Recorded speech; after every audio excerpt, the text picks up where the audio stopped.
Yes, I'm pulling up to do a Texas Chainsaw Massacre review with a Halloween 2 t-shirt on. That's just how I be. But overall, hey guys, welcome back to the Cult Classic Kid Show. And today we're talking about the Texas Chainsaw Massacre because, well, I've been playing the game a lot. A hell of a lot. I mean, here's the proof in the pudding, I guess. The game has been out for less than a week now, and, well, this is how it's been going. Over 30 hours now, so I just want to talk about this game, and the reason being, well, just to give you guys a little bit of context about me, I love the original Texas Chainsaw Massacre. It is an awesome film. If you're into the horror slasher genre and you like some older titles, this is definitely one to actually check out. The vibe is so creepy and so insane, and this is a film that's not particularly that gory. It really is more so the imagery and the ambiance that makes it truly one of the creepiest films I ever watched at the time. And honestly, Marilyn Burns as an actress portraying being in such a messed up situation, let's just say, and fighting for her life, I think is one of the most authentic feeling moments in honestly in all of like horror history. I think that she is one of the most authentic actresses when it comes to her particular role being a final girl. I think she's one of I don't think that Marilyn Burns gets enough respect as a final girl. I think that she is an amazing final girl, and I really I feel bad for her, really, and I want her to get out of the situation she's in, and it feels overall super authentic. That is a testament to her acting. But to continue on, yes, this review is coming from the perspective of a fan of the original film because this video game is very much ingrained in that original film. I don't really see any other inspiration from any of the other films. But then again, to be fair, I haven't seen most of the other Texas Chainsaw Massacre films besides the remake. And that's, well, because the mass majority of them are absolute trash. But another big reason why I wanted to do this particular review after having played the game for so long and actually enjoying it for what it is, well, this game got a 70 on Metacritic. This is the PC version of Metacritic in which it has the most reviews, and the reviews have concluded that it is a 70, and that is, the problem is we have like the whole fanboy nonsense in the community, and this is a Game Pass game. And mind you, the Xbox version of this game did indeed get an 80, so I mean, that's a little bit of an improvement. But overall, a lot of people that are very anti-Xbox, anti-Game Pass, particularly being PlayStation fanboys, have deemed this as the Game Pass effect. When a video game happens to launch on Game Pass day one, it is given that Game Pass effect label, and I think that that's really, really ignorant in this instance. Just judging a game based upon a number and not based upon its merits, not based upon doing your own research, not based upon playing the game for yourself. There's none of that involved. There's no even reading of these reviews. It's just, oh, it has a 70, so therefore it's garbage just because, well, it's a Game Pass game, so it is the Game Pass effect. That is the absolute nonsense that we deal with in the community. I personally do not give Metacritic any credit at all. I think that Metacritic is a complete joke, but unfortunately, losers on Twitter, whose nonsense spreads like wildfire, they happen to put so much merit in Metacritic that it warrants a discussion to really give you guys a basic analysis that is truthful, in depth, and shows that this is actually a really fun game, despite it having a, well, 70 score on Metacritic. But let's get into the aspects of this game. Let's first dive into the graphics of the game. Overall, the graphics are very much beautiful. In comparison to games of its type being like Friday the 13th, the game, as well as Dead by Daylight, this is definitely the best looking of the bunch. The details in the overall game, the character models, the stages, the attention to detail, overall very crispy, very nice. It looks a lot cleaner than a lot of the other games of its kind. Now let's go into performance. I will say 90% of this game performs really well. I have been playing this, and mind you, I did show you my Steam account. I can confirm indeed that I did pay full price for this game because, well, they said Kane Hodder, who is, well, the beloved Friday the 13th Jason body actor. And when they basically hired Kane Hodder, I'm like, okay, these guys are legit. They know what they're doing. Who better than Kane Hodder besides the original individual who played Leatherface himself to play Leatherface? Unfortunately, the original actor has passed away. So I guess the next best thing is indeed Kane Hodder. So when they said that he's going to play Leatherface and he's the stunt coordinator, I'm like, okay, you guys are serious. I got to support this. But jumping into the performance, overall 90% of the time this game runs damn well. Has DLSS support, so if you need that, I am running a 3060 11700K with 32 gigabytes of RAM, and for the most part, I have no problem running the game. The only time this game runs into performance issues that are indeed noticeable is when a victim is being attacked. For some reason, and it doesn't matter if you're on the consoles, it doesn't matter what you're running with your PC, you're going to run into this stuttering issue whenever a victim is being attacked or murdered. It just starts stuttering. That's something that is a developer flaw that needs to be ironed out. I'm hoping that within a short period of time that will be fixed, but there's nothing you can do to alleviate this issue from what I've seen. It doesn't matter what platform you're on. It's a developer thing, and they will have to update the game in order to iron out that performance issue. But that's the only time I've really come into any noticeable performance issue in regards to how the game runs. Getting into audio and music. The audio is really good. I don't have the best ears, guys, so I can't really give you the best insight. But overall, I can generally tell what direction people are screaming from, or like people are talking from. General direction of like where a person is, judging from their footsteps. Like I said, I'm not the best when it comes to that. I don't have the best hearing, but I get a general idea of it. So going off of, my instinct, I think it's pretty good. And the music adds an insane level of ambiance. It really makes, the game feel creepy. I enjoy the music and the sound effects, all that really good. Chainsaw sound effects on point. They scare the absolute hell out of me. Really well done on that front. I don't really have any personal problems with any of the audio presented.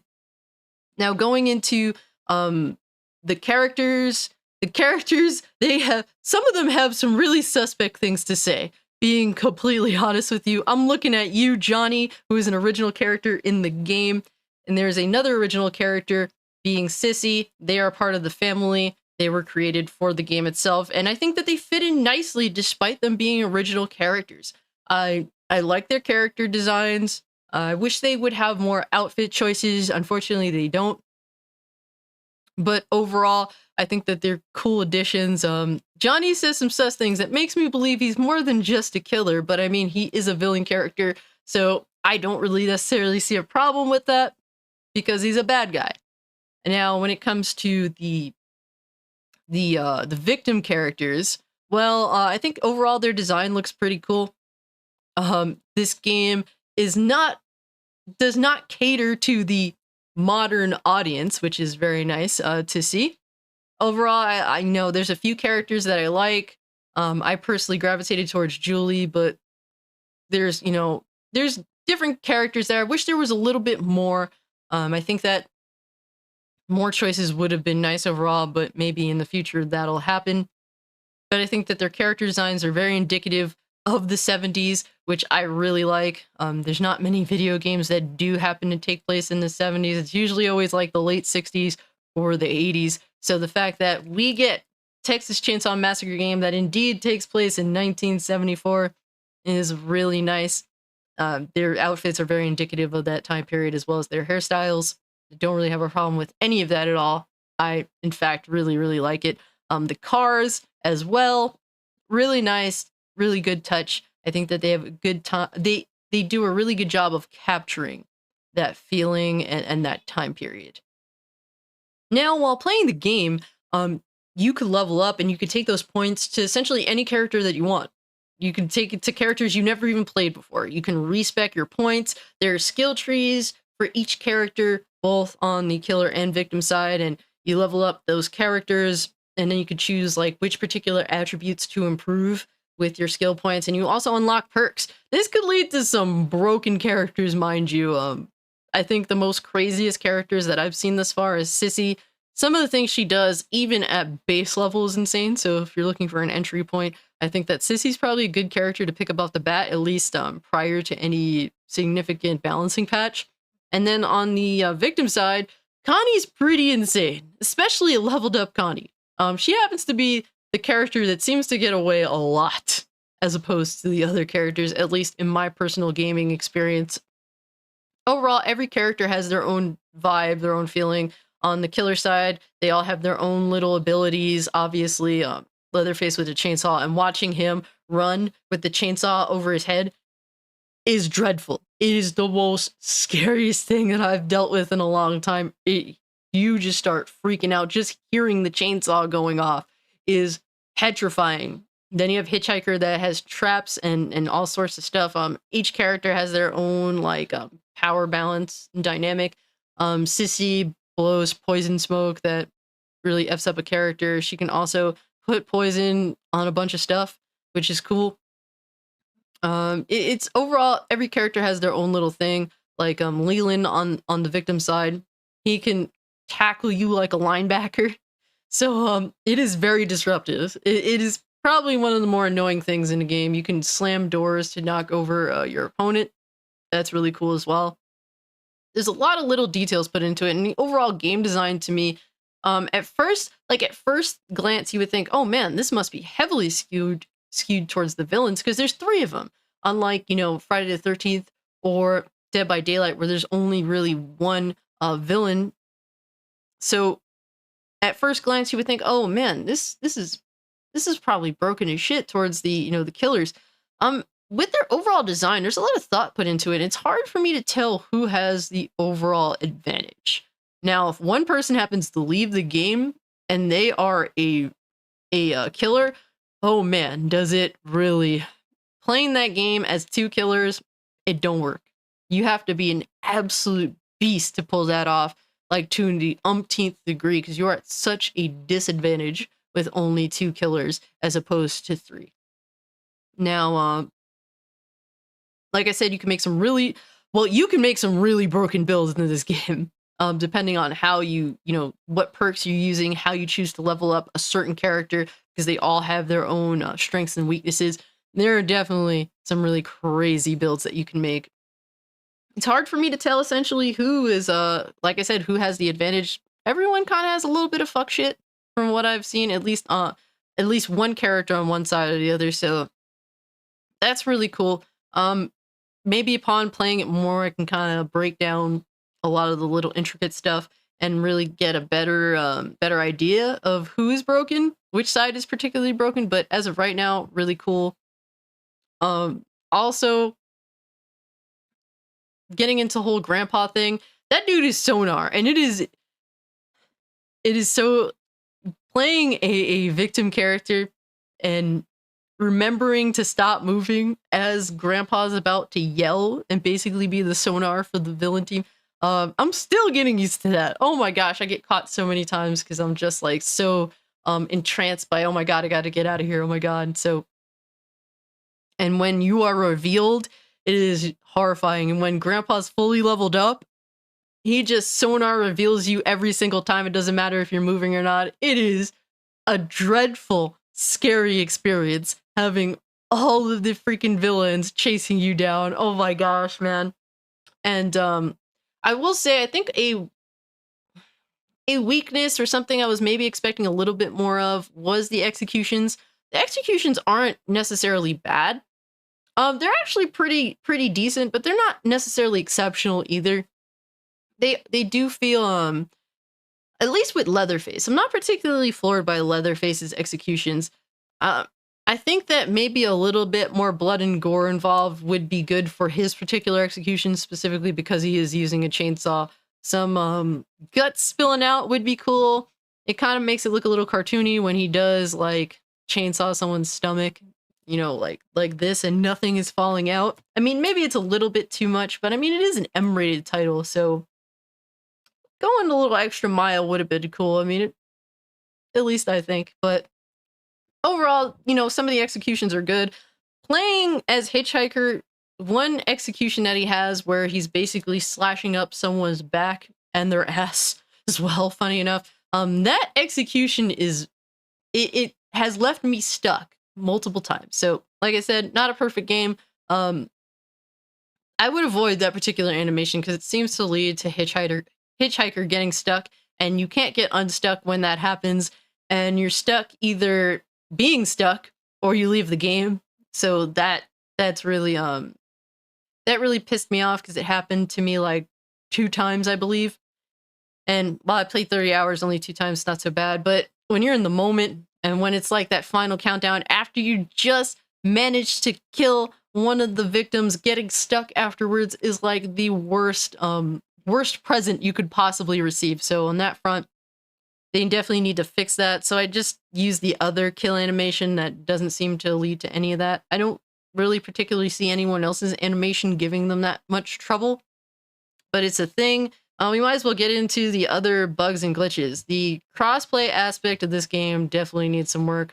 Randomly, I'll disconnect from my group, and we're left having to reconnect, and having to trade the password super often is kind of problematic. It's kind of a pain in the butt. Would have been nice if they had like a little sign up to where they can have like a friend list in the game specifically, so you could just, you know, send invites instead of having to put out a code for everyone to join. Crossplay needs a little bit of work for sure.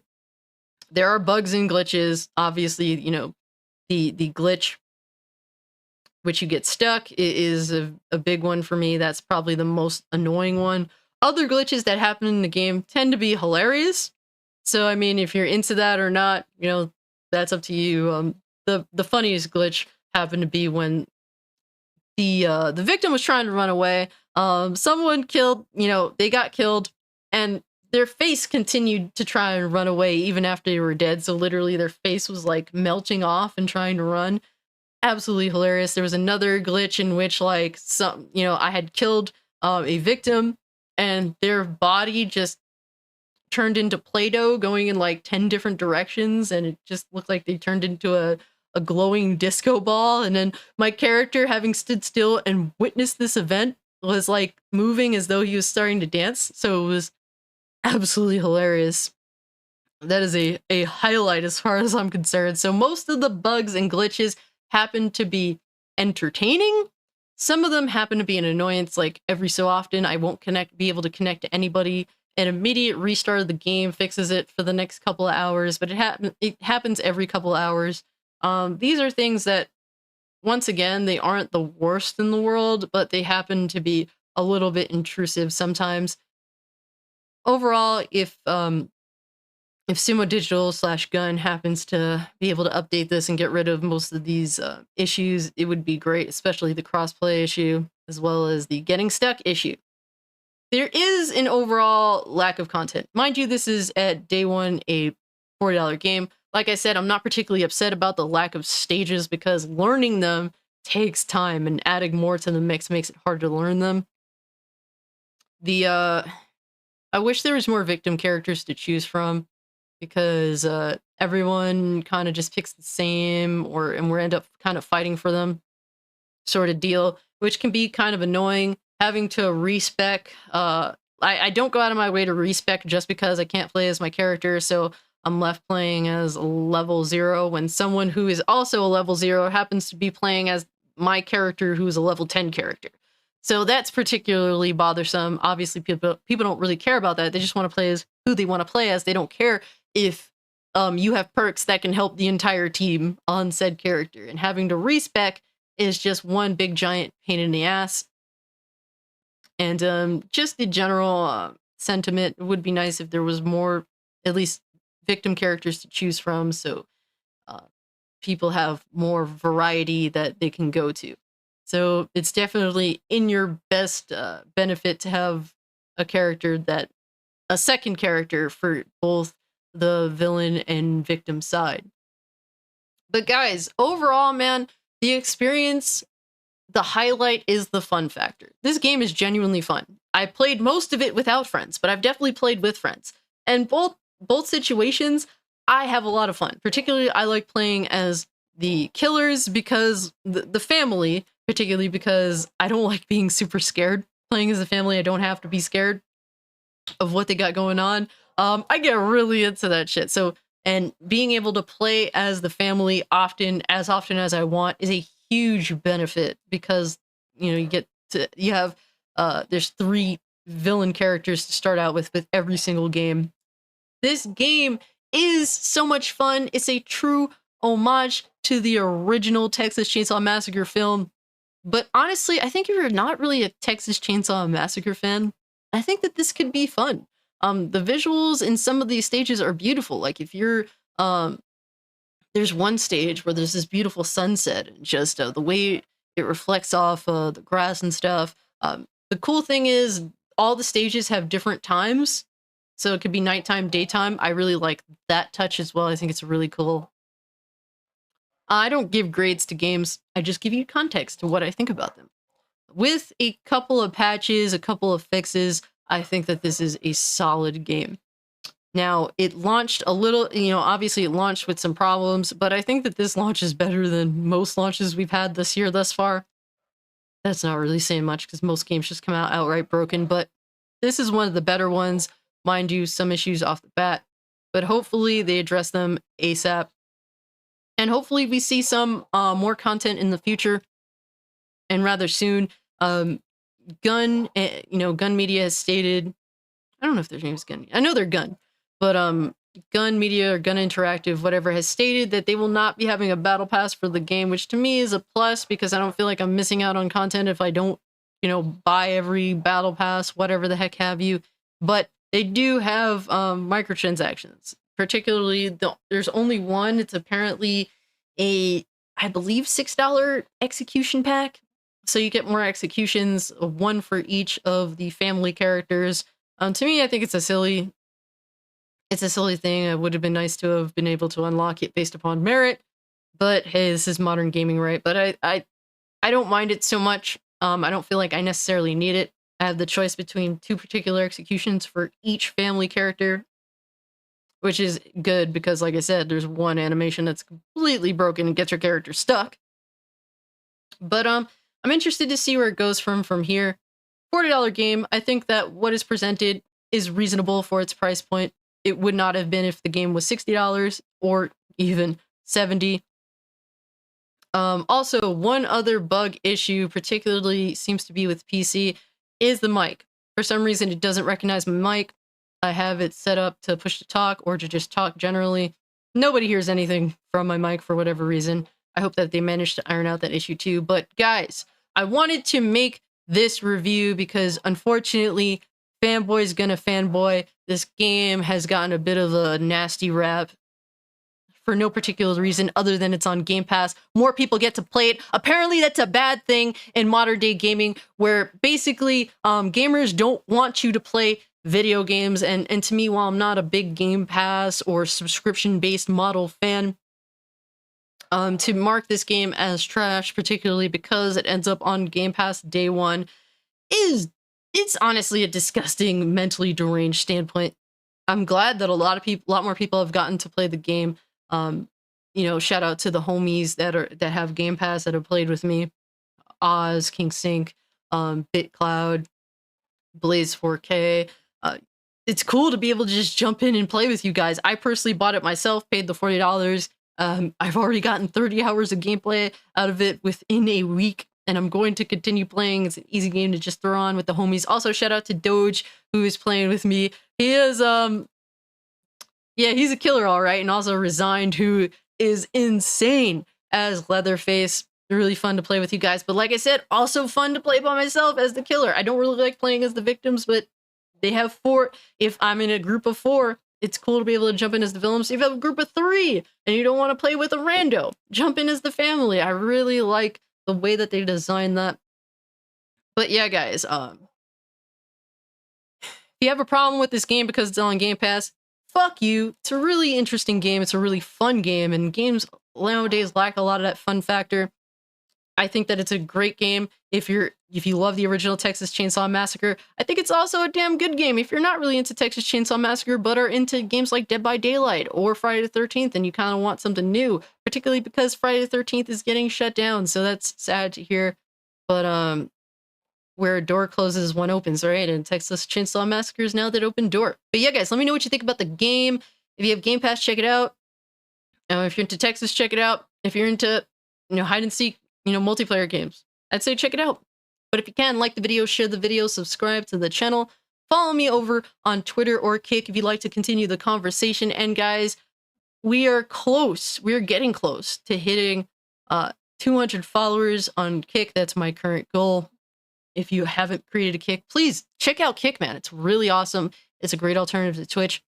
Who knows if I'll be here on YouTube forever. I would like to be, but Google tends to have other plans for people that just speak their mind or are honest and curse like me. So this is, a great place to come hang out with me. We do whatever we want. We have a lot of fun doing it. Kick is awesome. I enjoy it. I will never go back to Twitch. So yeah, check me out there. If you do have an account, please follow me. I really appreciate it. And if you don't have an account, please consider making one. It's really awesome. But yeah, guys, with that being said, I'm out. Peace.